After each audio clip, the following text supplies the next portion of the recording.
Question. Thank you.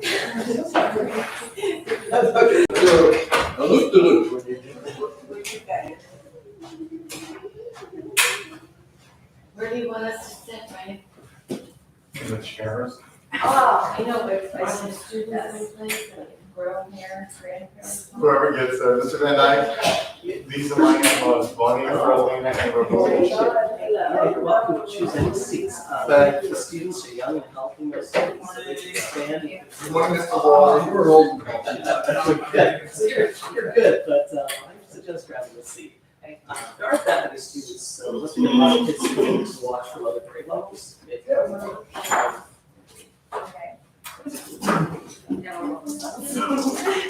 Kids are relatively tall, so it makes it easier for them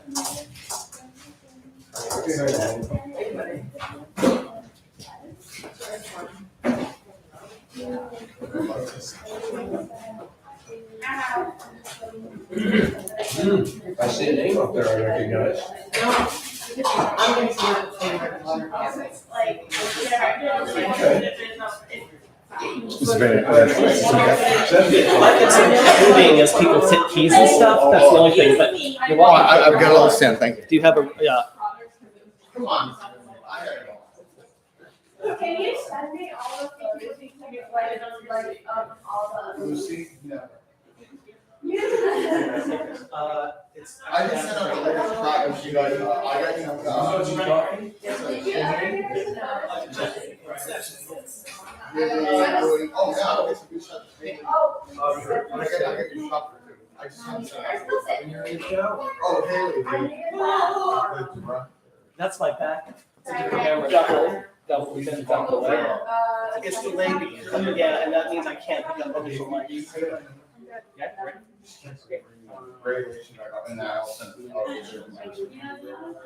Good morning, Ms. Ellis. You don't need a trip to do. Tess and Pam have shared the presentation account, and they're opting to do split screen not mirroring. So I don't know if Nico wants to mirror or not. Currently, he needs to switch back and forth. So on his screen, it's on. Okay. But they're all here. Share. I see both of theirs. She's got hers up already. But his is I share. Yeah. But Nico has it. Okay. Let's just do it. Yeah. Okay. All right. Thank you.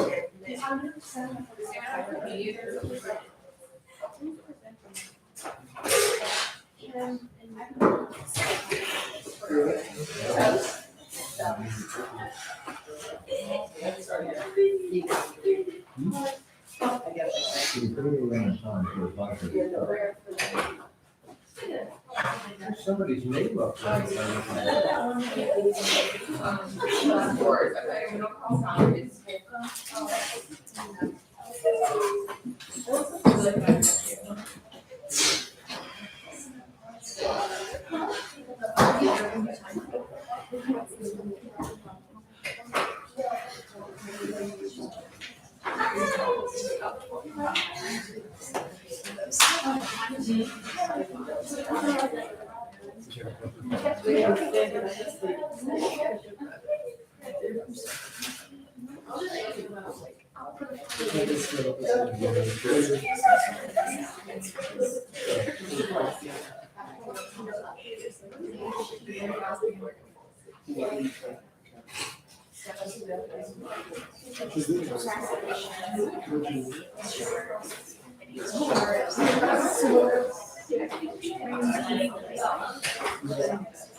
Oh, yeah, you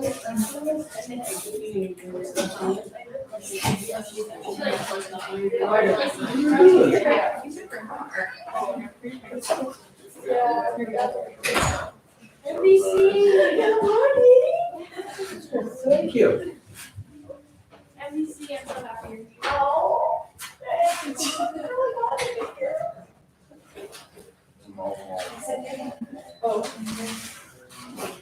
You need front row seats. What? You need front row seating. Yeah, I guess so. We're the old stuff. All right. right, here's who I'm missing attendance wise. Nico, Isn't Is he presenting today? Cahill, We have the visual He's getting ready for Dylan, Jonathan. Oh, there's Nina. Nina's here, and Andy Weber. Oh. Alright. Here, Mia and Weber.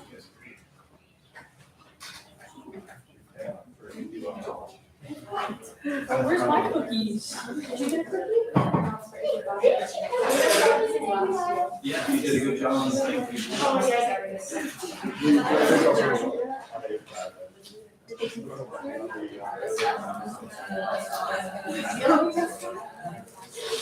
That beat me. Actually, they got 13 Everybody, don't smile. Don't smile. I'm fine. Lily, help, don't smile. Mr. Brown, don't smile. Perfect. That's something you don't have to say.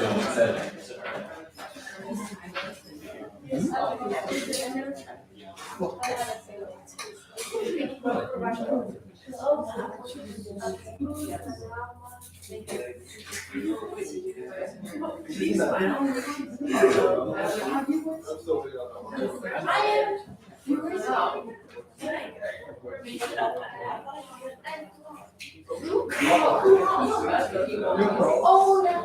They go to church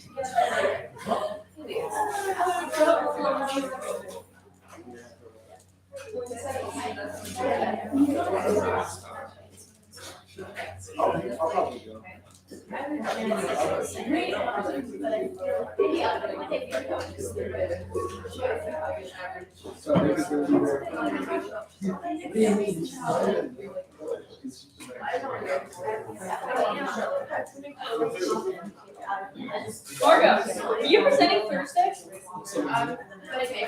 Who's presenting Thursday with me and Mia?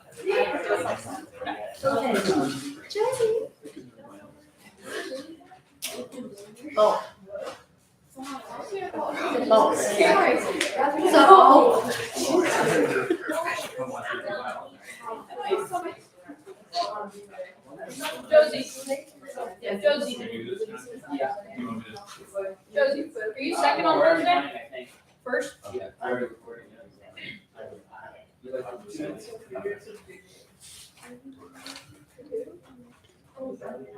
you ready, Tessa? All right, first up, we have Tessa Chen this morning. Thanks everyone for coming. Good morning, everybody. Today I'm going to be presenting on the mediums of poetry used within theater.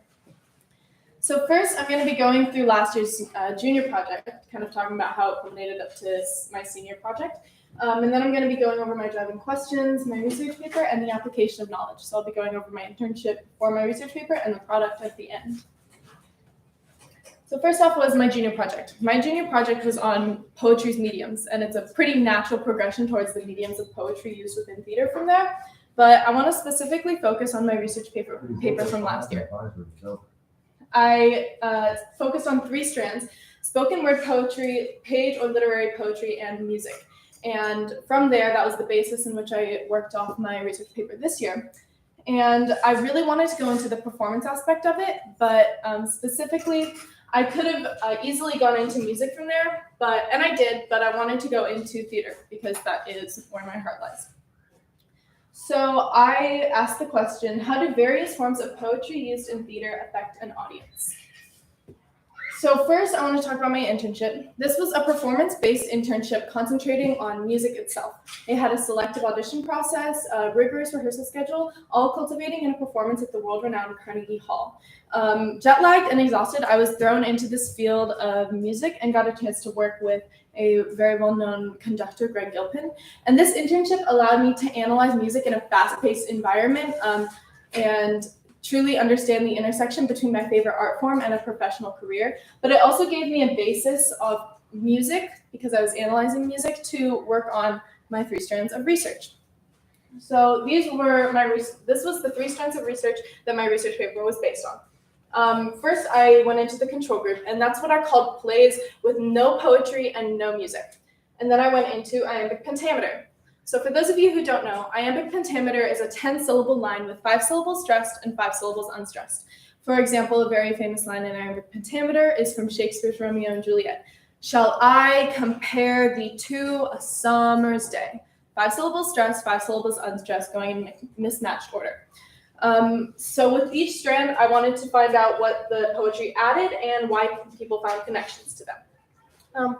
And what I found iambic pentameter added to a show is it gives a complex and very specific framework for the author, the playwright, to write. And why that is useful is because at the very beginning of the writing process, you kind of don't know where to go. So it's really great to have a specific structure to kind of just fill in the blanks. Where it gets challenging and engaging is when you're in the later processes and you have to find specific wording for the phrase, because not every word is going to work in iambic pentameter.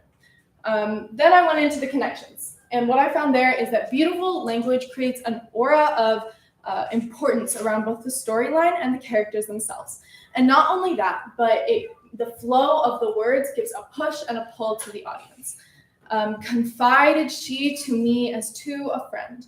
That push and pull, the flow of the words themselves, it captivates an audience and then satisfies them with the last syllable because it's a contentment syllable. It's the finale. So that's what I found with iambic pentameter. And then I moved on to musical theater, which was my personal favorite of the 3 strands. And I really wanted to figure out why people are so engaged with the musical theater, because the typical theater kid or that sort of culty group of kids who's always singing show tunes, they obviously have a really strong connection to musical theater, and I wanted to figure out why. And when I went into what music added to the art, I found that it added entertainment value. And that was it. I was really confused because I was like, that doesn't seem like enough. And it was an obvious answer, because if anyone listens to music or adds music into whatever, it's obviously going to add entertainment value. But then I went into the connections, and this is where I really found my answer. And when you listen to music, it invokes a physical reaction to your body. It's the same one that gives you goosebumps when you listen to a song that you really like, or that's in a minor key, or one that invokes emotions. And that's where musical theater gets you. It invokes emotions in every single person in the audience, whether you want it or not, because of that physical reaction. So that is why people are so connected to musical theater, because when you're sitting in the audience of a show and you listen to a song that really gets your emotions, you have a physical reaction to it and you feel whether you want to or not. So walking away from this paper, I was left with another burning question in my mind that I really wanted to answer, even though I answered my first one. And that question was, what must a playwright consider when integrating poetic mediums into theatrical productions? To answer this question, I brainstormed quite a bit. I did a table read with a local poet, and his name was J.L. Davis. And this is an iambic pentameter. Afterwards, I asked him a few questions, and he wasn't very helpful in answering this question because he spoke as though the only way to write a show was with the use of iambic pentameter. And I know that's not true because of the control group we had earlier, and a lot of musicals don't have iambic pentameter in them. So I started reading scripts that I already owned, some that I found online, and one that was written by my mentor last year, and I couldn't figure out what the answer was. And I realized that was because I was trying to analyze works that had already been written. So I was like, you know what, I'm never going to figure this out unless I do it myself. So I did it myself. I wrote a full show, and I started with the plot, the storyline. As you can see, it says option 4 right here. I wrote about 7 options down for the plot of this show, and I chose option 4 because I had the biggest connection to it. It's about environmental studies, and it's about a love story. It's a pretty cute story, but that's why I chose it, because I was connected to it, and that was the easiest way to write a show, is if you're interested in it. Then I put a storyboard together, writing out the plot of each scene, just a little summary, who's in it, what scene number it is, and where I could put a song. And I had to consider how long I wanted it to be, how big the cast was, if it was going to be a musical, and it had to be a musical because that's what I was writing about. What kind of sets, props. I had to consider a lot of stuff when writing the storyboard itself, because this was the framework for the script. But then I started on the actual script. once I was done with that. This was my favorite part of the process. This came the easiest to me, not because it's an easy thing to do to write a script, but because I was really interested in it and passionate about it, and this is all I wanted to do for a while until I finished it. So this is about 23 pages of a script. We did a table read for it, and it took about 45 minutes, an hour. We did 2, so it varied in length. But then I went through the editing process. I went through 3 rounds of edits, and I sent it off to a bunch of people. I reviewed the table read and changed stuff myself that I liked or didn't like. And I even sent it to my sister, who's an environmental studies major with a minor in stage management. So she had the theatrical side and the environmental side, so she was able to give me a lot of interesting insight to the script. And the editing process I found pretty tedious because I was like, this is super redundant, reading the same thing over and over and over again. And I got through it, and I was like, great, the hardest part is over. I am done with it now. And then I realized that it was a musical, and then I wanted to write music for it. So I started on the most challenging part of the entire process, which was writing the music. And a lot of people would be surprised to hear that this was the hardest part for me, because when you hear Tessa, I'm pretty well known as a musician. I sing in 7 a.m. I do shows, musicals and such, but this was really difficult for me because singing music and writing music are polar opposites pretty much. So, but it helped me answer my question. And I found that what must a playwright consider when integrating poetic mediums into theatrical productions?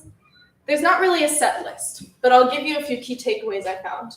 The first thing that I know you have to consider when writing music is what vibe you want the music to be. If you want it to be upbeat, if you want it to be slower, if you want it to be in a minor key, if you want angry, if you want excited. Every single word will change in a song if you want it to be a different emotion. So that's something big. Another really big thing is finding the placement for the music. And I realized I was doing this in the very beginning, before I started writing the music, before I started writing the script, even before I wrote out the storyboard, I was writing it in the plot. This could be a song. Right here, you could add a little music. And so finding those select critical points to go into and really captivate the emotions of that scene through music was both the easiest part because I had done it early, and the most challenging part because I had to find those specific places and narrow down which ones I wanted. I ended up writing 7 songs for this show, and there's not a song in every scene. I wrote a couple of reprises, but I didn't include a song in every single scene because not every scene needed a song. So that is what I found a playwright must consider integrating poetic mediums into theatrical productions. But like I said, that's not a set list. Every show is going to be different, and I had the privilege of being passionate about my show, so it was easy for me to find places and really difficult for me to write the music, and that'll change based on every other playwright. Some shows are completely filled with music, Hamilton or Phantom of the Opera is another one that has a lot of music, and some shows barely have any, like this one, because it's a student-made production, there's only 7 songs in it. But that is my presentation. If anyone has any questions, please feel free to ask, and thank you so much for listening.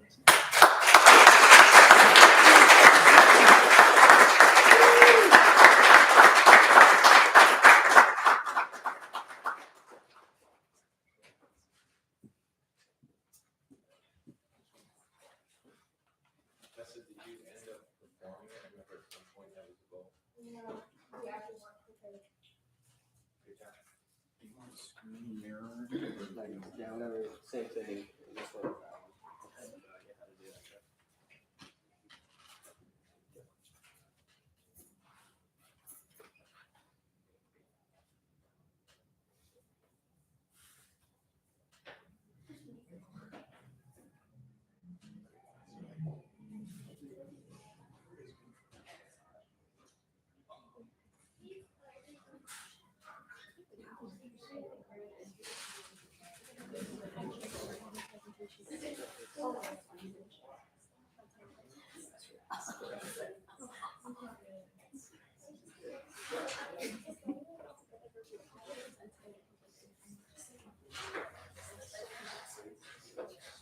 Gonna walk up here, you'll have it.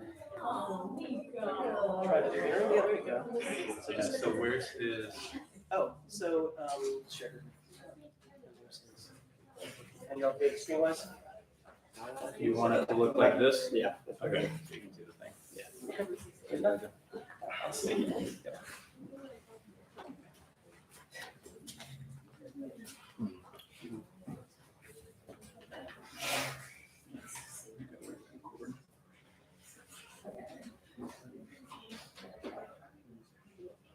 First screen is Oh, okay. Yeah. you are mirrored, you're just seeing the extended screen right now with nothing on it. You have to drag stuff over. You can't duplicate the display? You can, there's an option there that,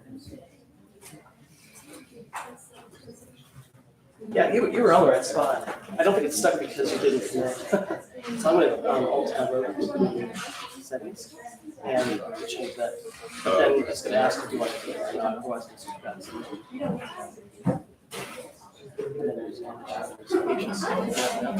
That's how you do it. Okay, Yeah. all right. Oh, yeah, sure. Okay. Is that better? Here you go. Yep, here you go. No, we're all good. Thank you. All right, Cam Burns, ladies and gentlemen.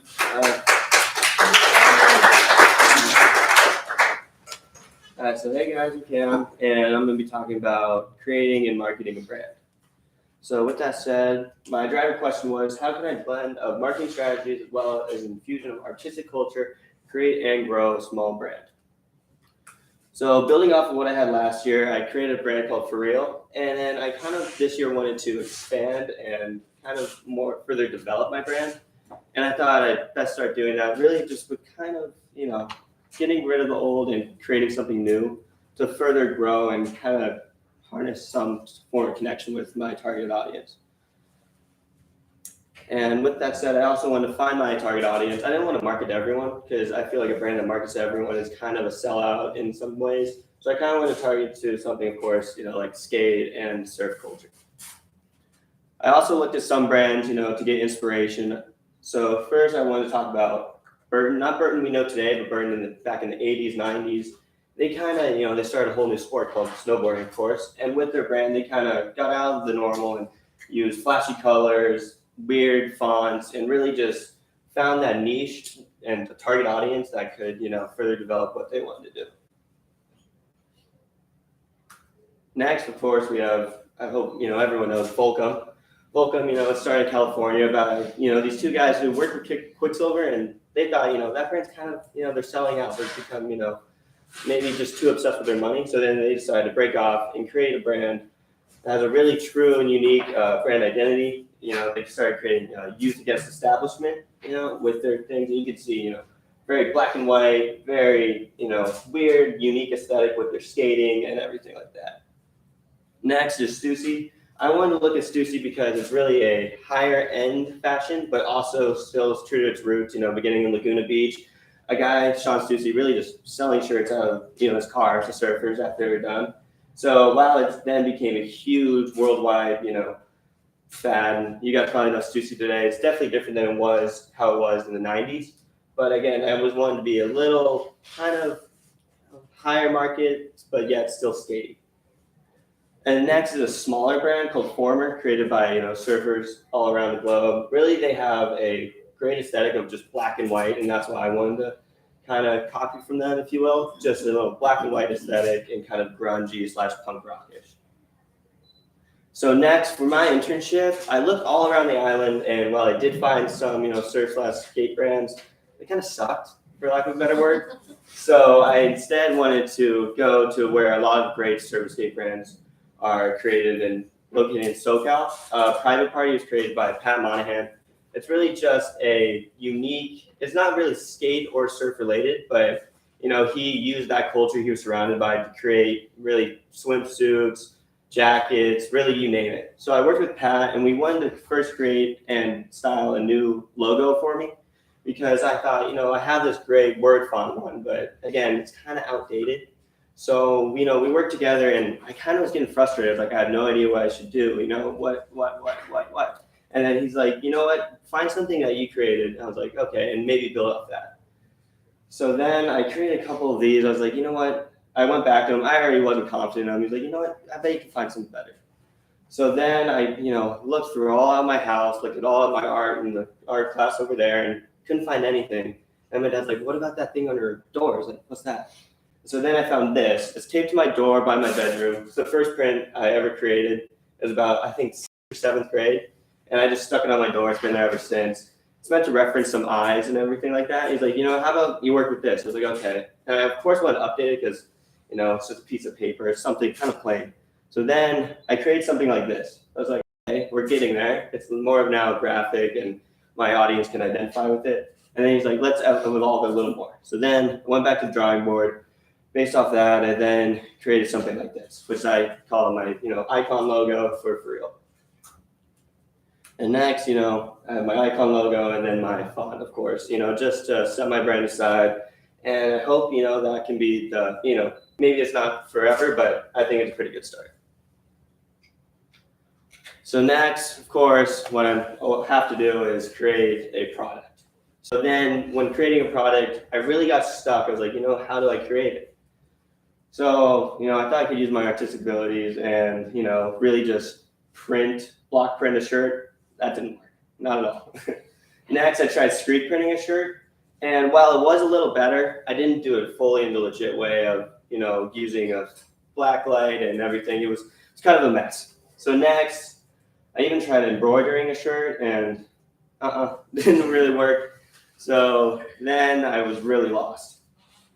And luckily I went back to Pat and, talked about like, hey, how do you manufacture your things? Where is your manufacturer? And so he gave me a couple of people, that he gets his things from. And I thought it was great, but I also wanted to find my own manufacturer. So after about 2 weeks to a month of real good research and talking to different manufacturers, you find the kind of the cheaper ones. You're like, that product might not be good. You find the super expensive ones. And you're like, for starting out, I kind of want to meet right in the middle. So after a month, I finally found a manufacturer that helped me produce, some, okay quality shirts that it was really just a kind of one-off, test little thing.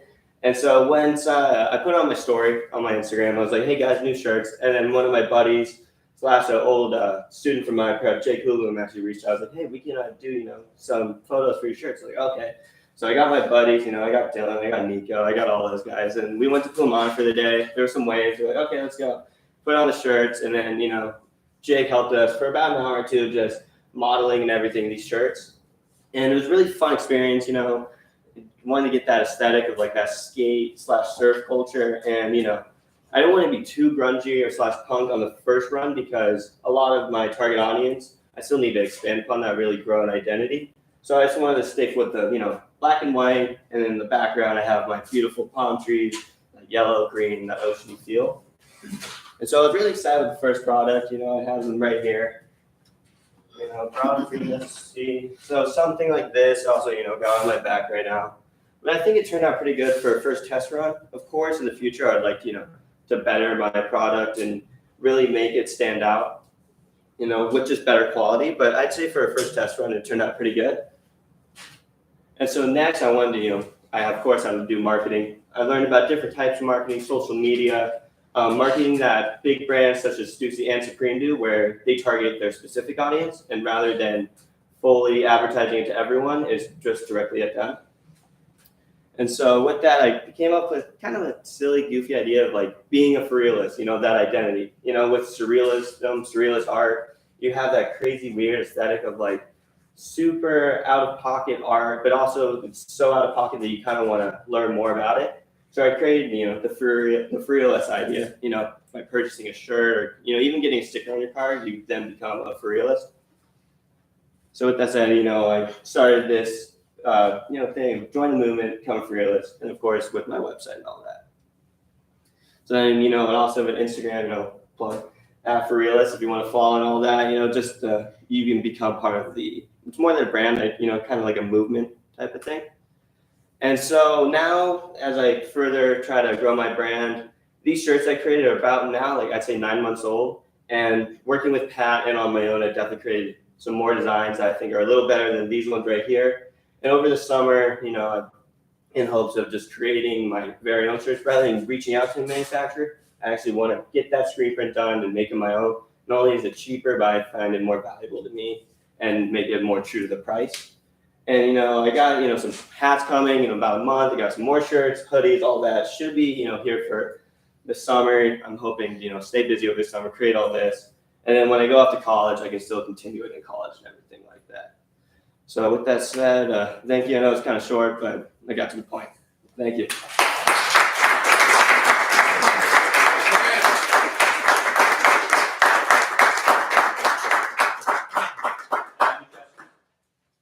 And if you want, I brought a couple shirts, you know, this is extravagant. If you want to buy them, $15, $20 outside.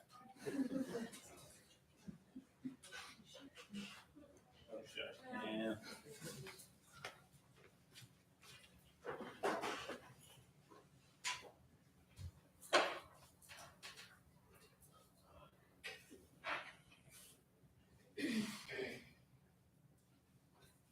Nico, did you share your presentation? No, 1 sec. 1 sec, not.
Good job, Cam.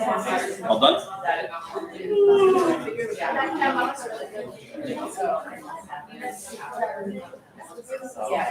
Did he share it? Yes, our Wi-Fi speeds aren't calling. The only way to fix that I have access to is to walk over and out of the this Wi-Fi. That is once it's Yeah. video, Okay. then you won't have any problems. But yeah, upload speeds are okay. Download speeds are okay.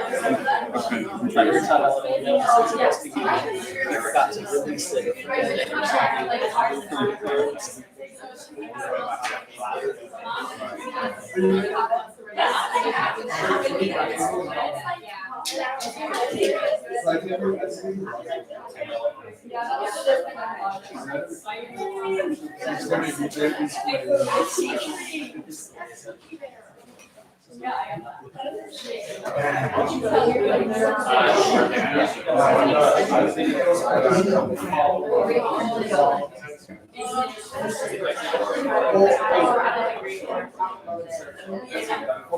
What's in the key?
Okay, go.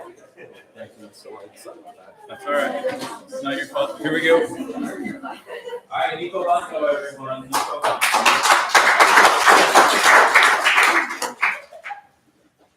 Good morning, everyone. How you guys doing? This is my senior project. I know it's always a tough act following Cam and especially Tessa. They always make it a little bit hard for me, but here we go. So I did my project on financial literacy, and I know what you're probably thinking. You're probably thinking, dang, this kid just chose the most boring subject known to man. I'm gonna have to sit here for the next 15 minutes and listen to this kid ramble on. But let me tell you why I chose this subject. 40 years down the road now, we're probably all gonna be in their 60s or 50s, and we're gonna be like, dang, I have no money for retirement. I wish I would have listened to Nico when he told me I should save money. So that's why I chose this subject. So you see this map here? Obviously, I hope you all know that's the United States. All these people have one thing in common.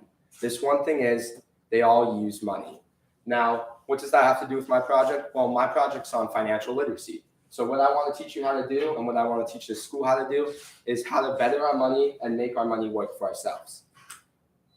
Now, this is one of my idols. His name's Warren Buffett. If you don't know who he is, he's like one of the biggest investors in the world.